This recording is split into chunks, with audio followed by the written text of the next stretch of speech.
다 함께 사도신경 하심으로 11월 27일 금요일 오늘을 여는 말씀 시작하도록 하겠습니다. 나는 전능하신 아버지 하나님 천지의 창조주를 믿습니다. 나는 그의 유일하신 아들 우리 주 예수 그리스도를 믿습니다.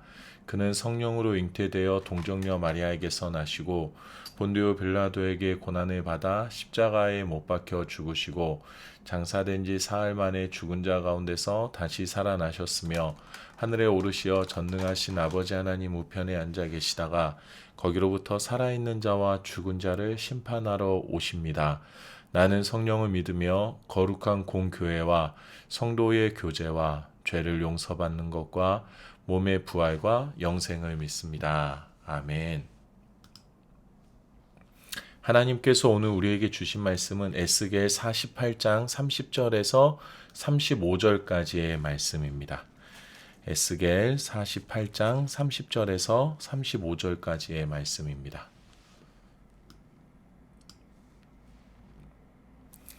함께 읽겠습니다. 그 성읍의 출입구는 이러하니라. 북쪽의 너비가 4,500척이라. 그 성읍의 문들은 이스라엘 지파들의 이름을 따를 것인데 북쪽으로 문이 셋이라. 하나는 르우벤 문이요 하나는 유다 문이요 하나는 레위 문이며 동쪽의 너비는 4,500척이니 또한 무시 셋이라. 하나는 요셉 문이요 하나는 베냐민 문이요 하나는 단 문이며 남쪽의 너비는 4,500척이니 또한 문이 셋이라. 하나는 시므온 문이요 하나는 이사갈 문이요 하나는 스불론 문이며 서쪽도 4,500척이니 또한 문이 셋이라. 하나는 갓 문이요 하나는 아셀 문이요 하나는 납달리 문이며 그 사방 합계는 18,000척이라. 그날 후로는 그 성읍의 이름을 여호와 삼마라 하리라. 아멘. 구약 성경 느헤미야에 보면 포로로 잡혀갔던 이스라엘 백성들이 다시금 이스라엘 땅으로 돌아와서 온갖 방해의 공작을 물리쳐가며 예루살렘 성벽을 재건하는 역사가 기록되어져 있습니다. 느헤미야는 포로로 끌려간 곳에서 예루살렘 성과 성문이 완전히 무너졌다라는 소식을 전해 듣습니다. 그리고 느헤미야는 그로부터 눈물로 하나님 앞에서 회개의 기도를 하기 시작합니다. 하나님께서 다시금 이스라엘을 회복시켜 주시기를 구하면서 하나님께서 주시는 꿈과 비전을 품고 하나님 앞에 엎드려 기도하기 시작합니다.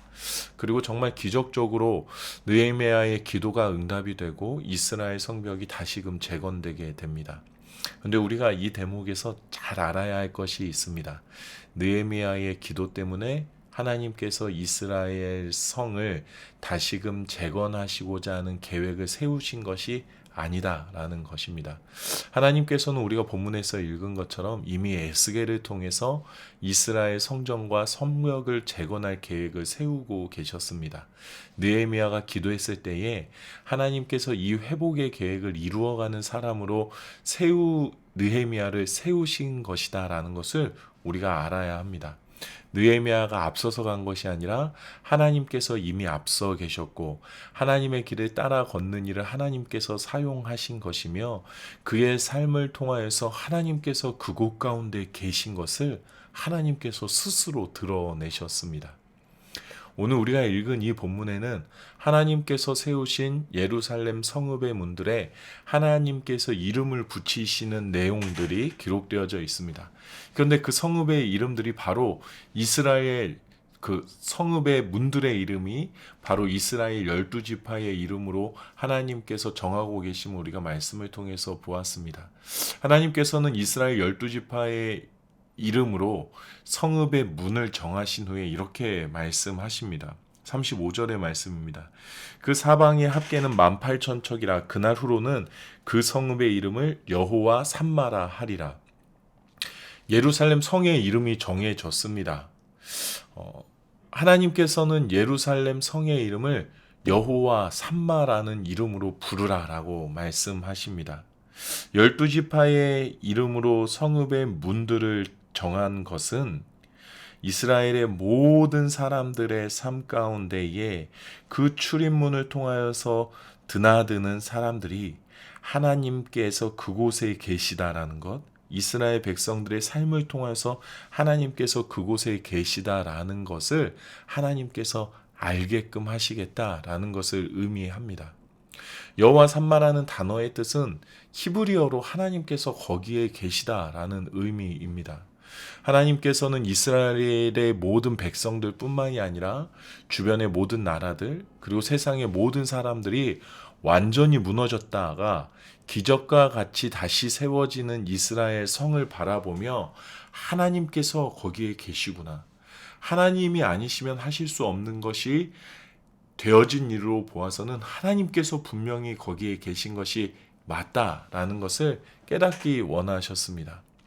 오래전에 하나님께서 아브라함을 부르시면서 내가 너와 언제나 함께 할 것이다. 내가 너의 자손으로 하여금 큰 나라와 큰 민족을 이루고 내가 늘 그들과 함께 할 것이다 라고 하나님께서 약속하셨습니다. 다윗이 하나님의 인도하심 가운데 이스라엘을 영향력 있는 한 국가로 세웠을 때에도 하나님께서 다윗과 약속하시며 내가 자손 대대로 너희와 함께 할 것이다 라는 것을 약속하셨습니다. 그런데 시간이 많이 지나면서 주변의 사람들이 바라보았을 때 이스라엘의 찬란한 영광이 다 사라진 것처럼 보였습니다. 회복된다 하더라도 국력이 예전 같지도 않을 것 같았고 백성들의 응집력도 예전 같지 않아 보였을 것입니다.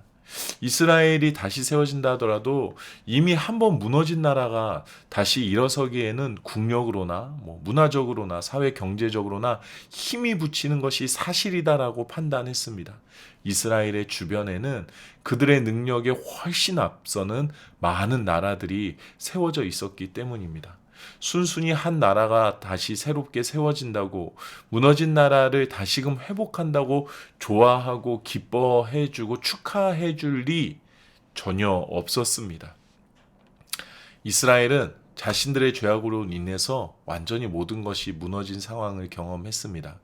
그리고 자신들에게는 이 모든 영광을 다시금 재건할 회복할 능력조차 없다라는 것을 인지하고 있었습니다.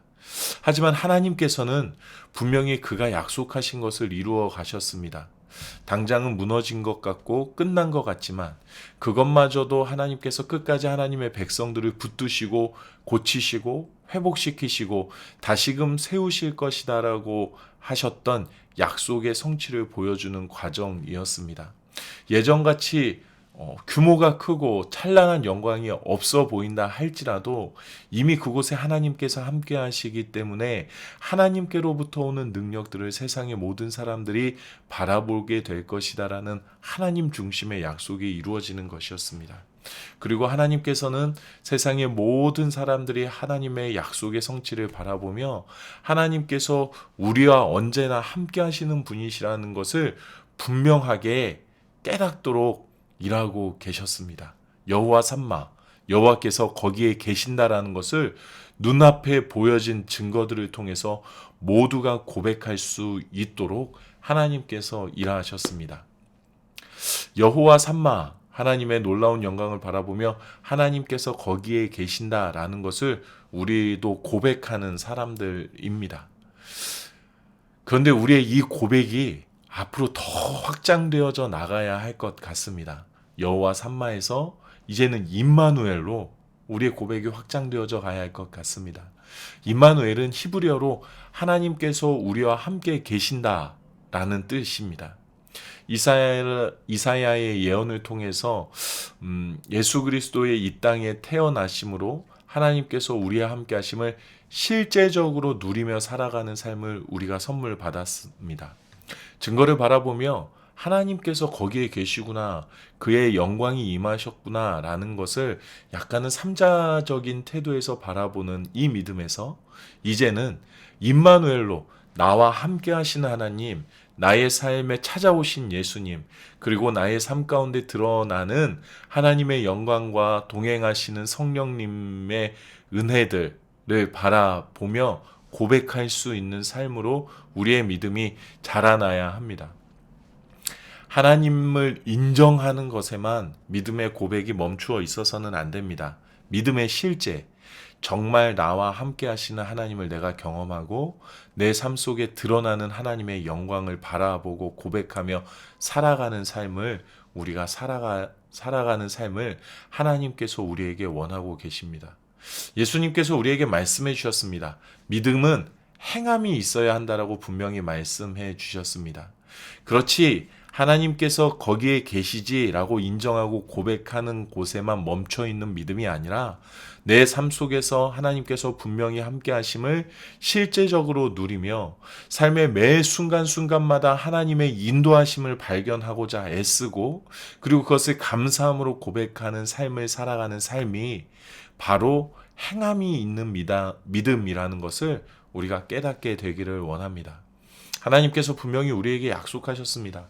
아브라함을 통해서, 다윗을 통해서, 또 에스겔의 환상과 예수 그리스도의 이 땅에 오심을 통해서, 또 죽으시고 부활하시고 승천하시는 예수 그리스도를 통해서 이 땅에 선물로 오신 성령의 동행하심 가운데 우리와 늘 함께 하시겠다라고 우리에게 분명히 약속해 주셨습니다. 이 약속을 잊지 않는 것, 이것이 제일 중요합니다. 눈에 보이는 상황이 막막해 보일지 몰라도 하나님께서는 우리에게 내가 거기에 거하고 있다 라고 말씀해 주십니다. 그리고 이제는 우리가 하나님께서 나와 함께 하십니다 라는 실제적인 믿음의 고백을 이루어갈 수 있도록 지금도 우리를 돕고 계십니다. 하나님께서 우리를 절대 놓지 않으십니다. 그리고 그의 약속을 붙드는 사람들을 통해서 여호와 삼마, 임마누엘 이 말씀을 이루어 가실 줄로 믿습니다. 나의 삶의 이름이 여호와 삼마라고 불리우는 또 나의 삶의 지금이 임마누엘로 드러나는 은혜가 우리 모든 성도님들에게 가득하기를 우리 주님의 이름으로 축복합니다. 우리 이 시간에 함께 기도하기를 원합니다.